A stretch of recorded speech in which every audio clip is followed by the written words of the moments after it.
Аллах Таала Құранда айтат: "Уама халақтул джинна вал инса илля лиябудун." Мен жиндер менен инсандарды бир өзүмө сыйындыруу үчүн жараттым дейт. Бул жашоого келген максатыбыз Аллахка ибадат кылуу. Ошондуктан акыйда илиминдеги ошол акыйданын эң негизги бөлүгү бул таухид илими болот. Акыйда илиминде биз таухидти ошол эң негизги, эң маанилүү илим экендигин мына Жибрейил алейхиссаламдын хадисинен билсек болот.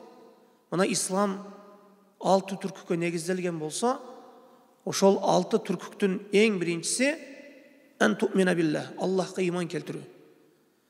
Мына ушул Аллахка иман келтирүү, мына ушул имандын мына ушул биринчи түркүгү акыйданын эң негизги бөлүгү болуп саналат. Жана ошондой эле бул таухид илими, акыйда илими мындайча айтканда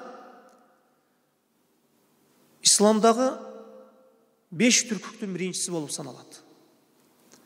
Пайгамбарыбыз саллаллаху алейхи вассалам айтты: "Буниял ислам аля хамсин." Ислам 5 түркүккө негизделген.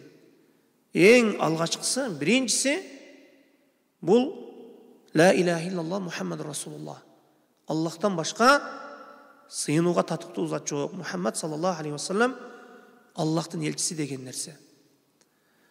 Ошондуктан бул дүйнөнүн жаралуусунан, адам баласынын жаралуусунан, жиндердин жаралуусунан максат бул таухид себебинен экен.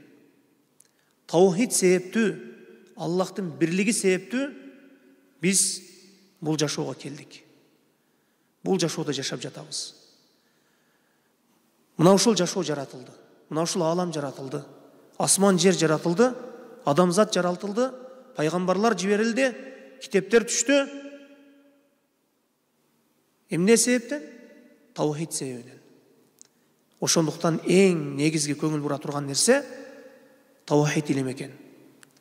Эгер инсан өзүнүн ибадаттарын жемишин, пайдасын акыретте көргүсү келсе, анда Аллахтын өзүнө гана ибадат кылсын. Ошол ибадат кылган кезде ага эч бир нерсени шерик кошпосун. Аллаху а'лам.